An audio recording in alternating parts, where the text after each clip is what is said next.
تاریخ میں ایسے بہت سے بزرگ گزرے ہیں جن کی بیویاں ان کی شایان شان نہ تھیں اور ان میں ضروری اوصاف نہ ہونے کی وجہ سے انہیں تکلیف اٹھانا پڑتی تھی۔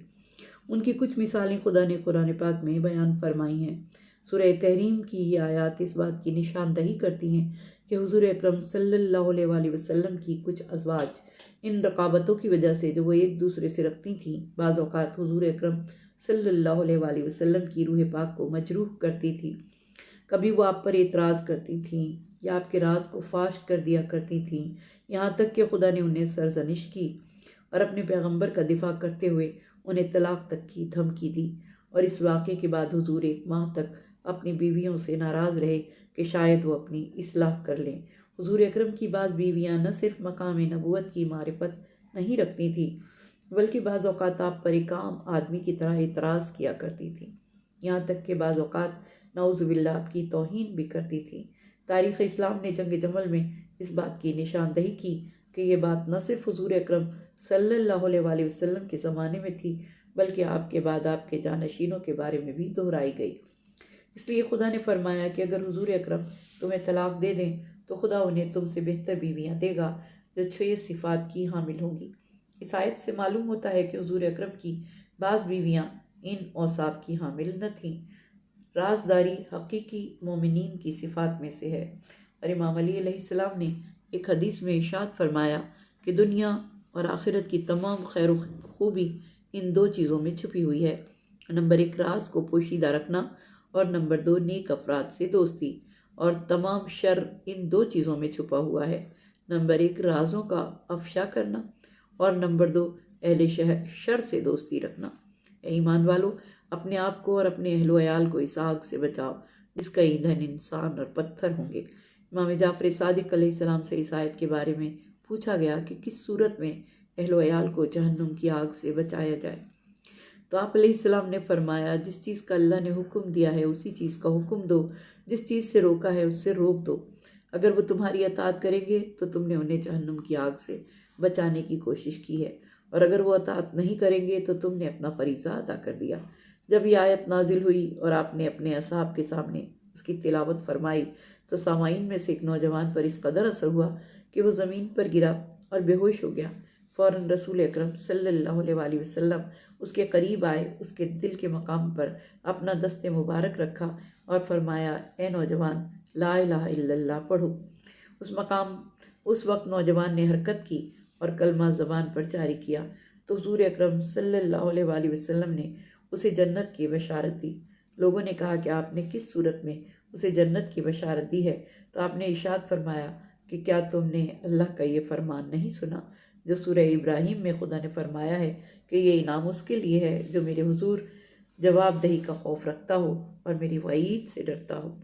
امام محمد باقر علیہ السلام نے فرمایا کہ رسول اللہ صلی اللہ علیہ وآلہ وسلم کا فرمان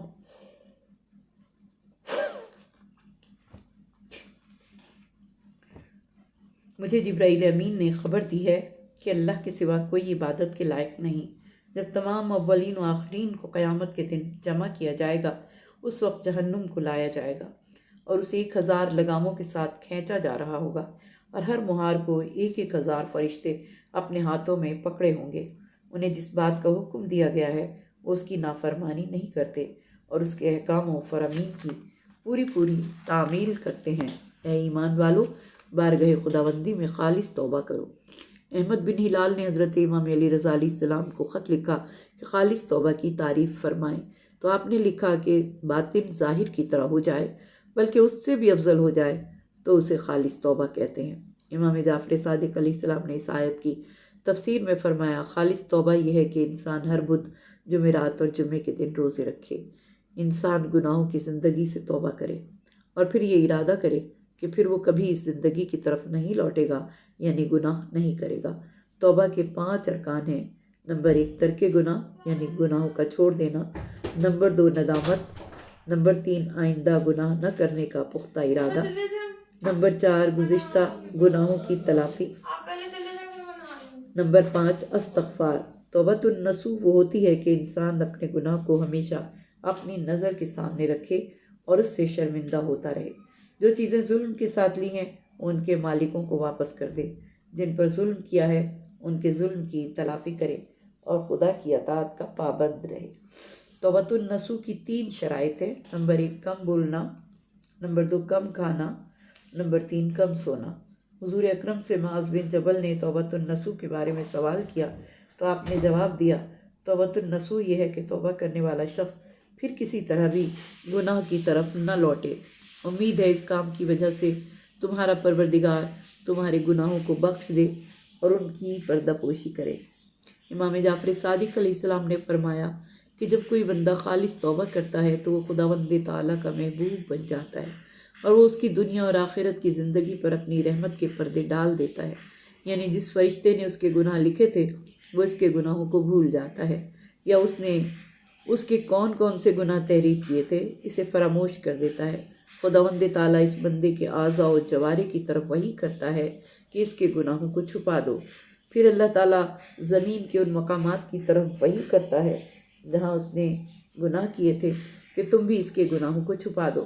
بس جب وہ اللہ سے ملاقات کرے گا تو اس کے ذمے کوئی گناہ نہ ہوگا۔ اللہ تعالیٰ اس دن اپنے پیغمبر کو اور ان کے ساتھ ایمان لانے والوں کو ذلیل نہیں ہونے دے گا۔ حضرت امام محمد باقر علیہ السلام نے اس آیت کی تفسیر میں فرمایا کہ قیامت کے دن جس شخص کا نور ہوگا تو اس دن وہ نجات پانے والوں میں سے ہوگا اور ہر مومن کے لیے اس کا ایک نور ہوگا۔ اہل ایمان ائمہ مومنین کے دائیں بائیں تیز تیز چلیں گے اور وہ انہیں جنت میں ان کی منازل تک لے جائیں گے۔ اہل ایمان کا نور ایمان اور عمل صالح کا نور اور ان کے آگے آگے اور ان کے دائیں جانب چل رہا ہوگا۔ وہ عرصۂ محشر کو روشن کر دے گا اور بہشت کی طرف ان کی راہ کھول دے گا۔ یہ وہ منزل ہے جہاں وہ خدا کی بارگاہ کی طرف رخ کر کے کہیں گے، پروردگارا ہمارے نور کو مکمل کر دے اور ہمیں بخش دے کیونکہ تو ہر کام پر قدرت رکھتا ہے۔ حقیقت میں اس توبۃ النصوح کے 5 عظیم انعام ہیں۔ پہلا انعام ہے گناہوں کی بخشش، دوسرا انعام ہے خدا کی نعمتوں والی جنت میں داخلہ، نمبر 3 اس دن ذلت و رسوائی کا نہ ہونا جس دن سب پردے ہٹ جائیں گے۔ اس دن ان کے ایمان اور عمل کا نور ان کے آگے آگے اور دائیں بائیں چلے گا اور جنت کی طرف ان کی راہ کو روشن کر دے گا۔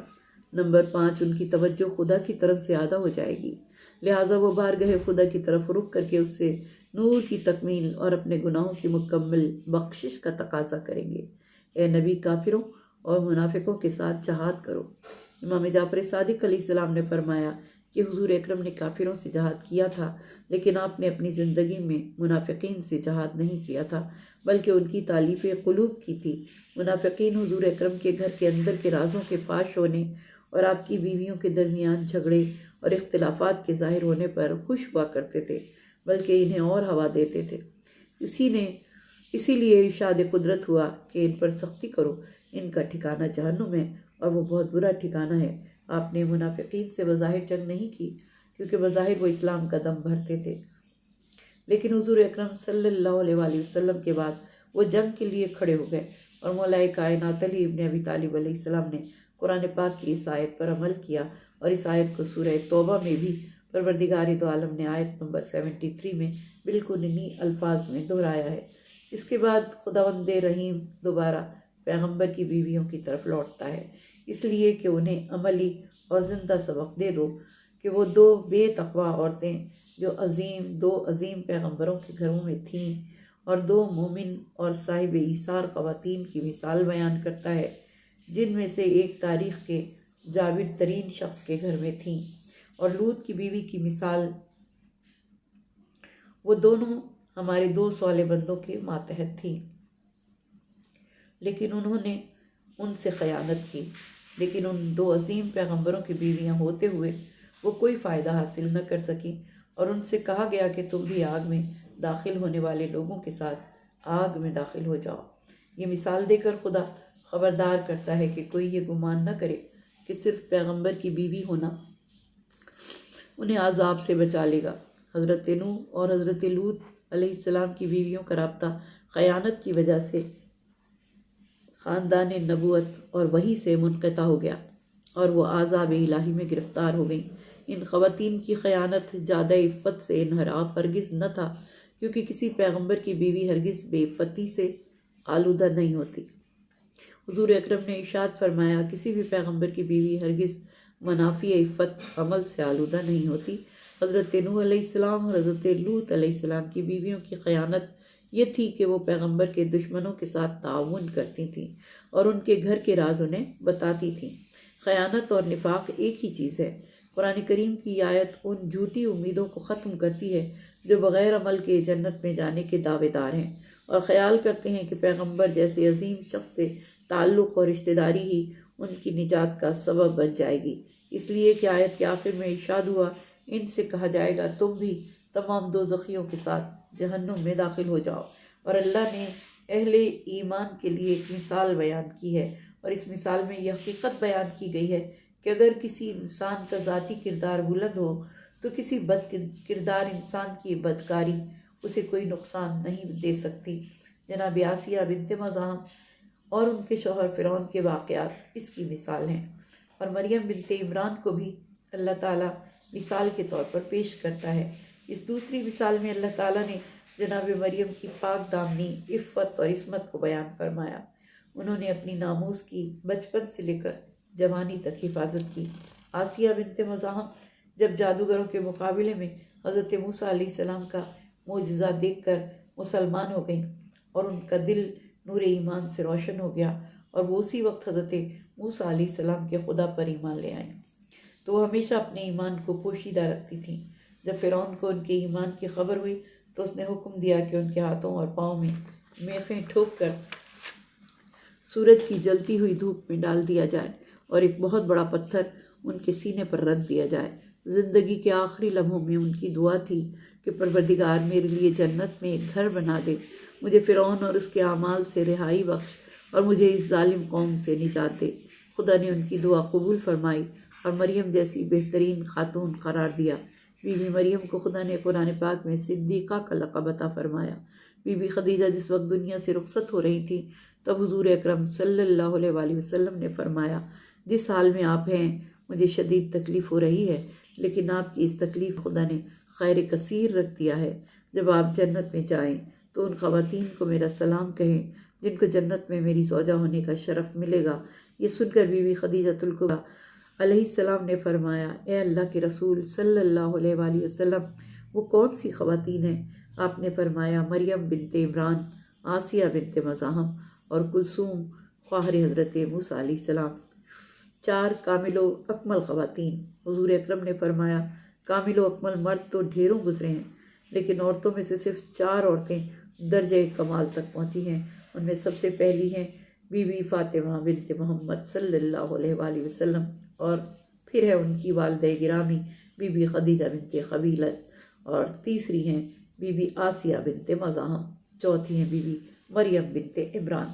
وہ 3 شخصیات جن کی زندگی ہمیشہ وحی کے تابع رہی۔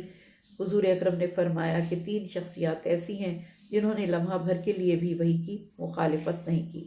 نمبر 1 مومن آل یاسین، نمبر 2 مولا علی علیہ السلام، اور تیسری آسیہ بنت مزاحم زن فرعون۔